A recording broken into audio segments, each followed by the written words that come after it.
দেশ আগে নাকি দল আগে? বিএনপি জামায়াত এনসিপির রাজনীতি কোন পথে? একটি বাক্য, একটি প্রশ্ন, একটি বাস্তবতা। এই দেশ কোনো নির্দিষ্ট দলের না, এই দেশ আমাদের সবার। গণঅভ্যুত্থানের পর এক টেলিভিশন সাক্ষাৎকারে অর্চিয়াস পোর্শিয়ার এই কথাগুলো অনেকের কাছেই হয়তো আবেগঘন শোনাতে পারে, কিন্তু সময়ের সাথে সাথে এই বাক্যটি এক গভীর রাজনৈতিক প্রশ্নে পরিণত হয়েছে। দেশ আগে নাকি দল আগে? চলতি বছরের 12ই ফেব্রুয়ারি ত্রয়োদশ জাতীয় নির্বাচনের পর বাংলাদেশের রাজনৈতিক বাস্তবতা নতুনভাবে বিন্যস্ত হয়েছে। দীর্ঘদিন পর একটি প্রতিদ্বন্দ্বিতাপূর্ণ নির্বাচনের মধ্য দিয়ে ক্ষমতার পরিবর্তন ঘটেছে। বিএনপি নেতৃত্বাধীন জোট সরকার গঠন করেছে, অন্যদিকে বিরোধী আসনে রয়েছে জামায়াত ও এনসিপি।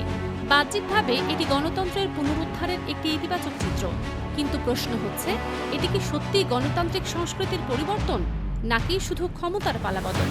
কারণ গণতন্ত্রের প্রকৃত পরীক্ষা নির্বাচন নয়, নির্বাচন পরবর্তী আচরণ। ক্ষমতা হাতে পাবার পর রাজনৈতিক দলগুলো কিভাবে রাষ্ট্র পরিচালনা করে, সেখানেই নির্ধারিত হয় তারা দেশকে অগ্রাধিকার দিচ্ছে নাকি দলকে। এই জায়গাতেই স্পর্শিয়ার প্রশ্নটি আবার ফিরে আসে, এই দেশ কার? এবং আরও গুরুত্বপূর্ণ, এই দেশে সাধারণ মানুষের জায়গা কোথায়? স্লোগানের রাজনীতি বনাম বাস্তবতার রাজনীতি। নির্বাচনের পর তারেক রহমান দেশে ফিরে বলেছিলেন, সবার আগে বাংলাদেশ। এটি একটি রাজনৈতিক অঙ্গীকার, একটি নৈতিক অবস্থান নেওয়ার চেষ্টা। এর বিপরীতে বিরোধী শিবিরের অনেক বক্তব্যে উঠে এসেছে আরেকটি ধারণা, আমরাই বাংলাদেশ।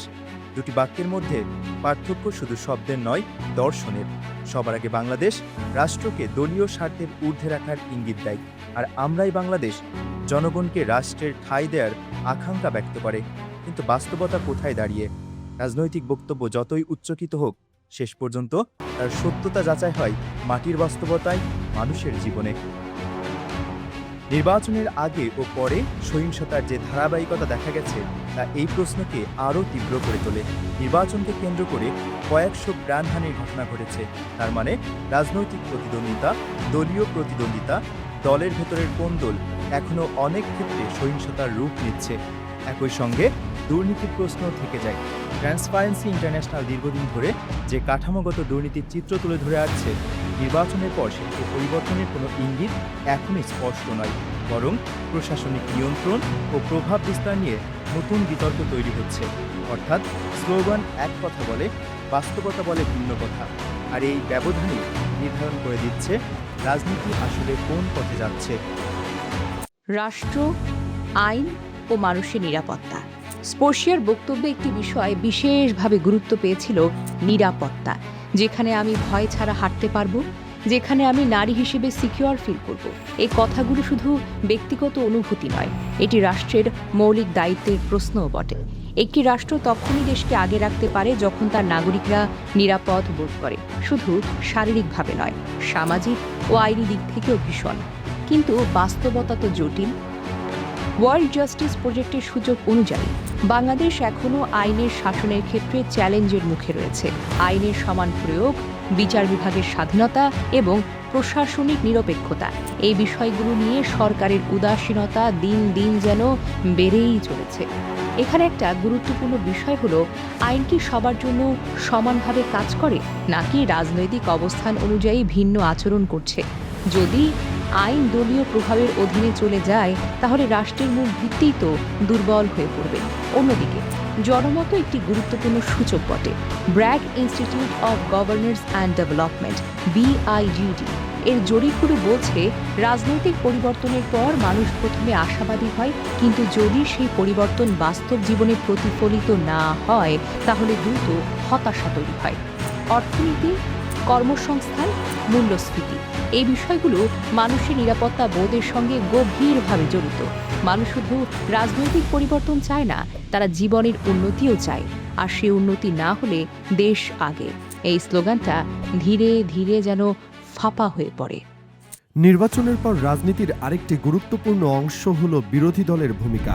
জামায়াত ও এনসিপির সামনে এখন একটি বড় পরীক্ষা। তারা কি ধরনের বিরোধী রাজনীতি করবে? বিরোধিতা কি শুধু সরকারকে অস্থিতিশীল করার জন্য, নাকি রাষ্ট্রীয় নীতির গুণগত উন্নতির জন্য? এই প্রশ্নের উত্তরই নির্ধারণ করবে ভবিষ্যৎ রাজনৈতিক সংস্কৃতি। এনসিপি, যারা আন্দোলনের ভেতরে থেকে উঠে এসেছে, তাদের জন্য এই পরীক্ষা আরও কঠিন। তারা কি তাদের নৈতিক অবস্থান ধরে রাখতে পারবে, নাকি বাস্তব রাজনীতির চাপে পুরনো ক্ষমতাকেন্দ্রিক ধারায় ঢুকে যাবে? অন্যদিকে জামায়াতের ক্ষেত্রেও একই প্রশ্ন প্রযোজ্য। তারা কি নীতিনিষ্ঠ বিরোধী দল হিসেবে কাজ করবে, নাকি প্রতিটি ইস্যুকে ক্ষমতার সিঁড়ি হিসেবে ব্যবহার করবে? এই পুরো প্রেক্ষাপটে আবার স্পর্শিয়ার কথাগুলো ফিরে আসি। সুস্থ বাংলাদেশ চাই, সুস্থ রাজনীতি চাই, জনগণের সুস্থ মন মানসিকতা চাই। এই দেশ আমাদের সবার, এই দেশ কোনো নির্দিষ্ট দলের না।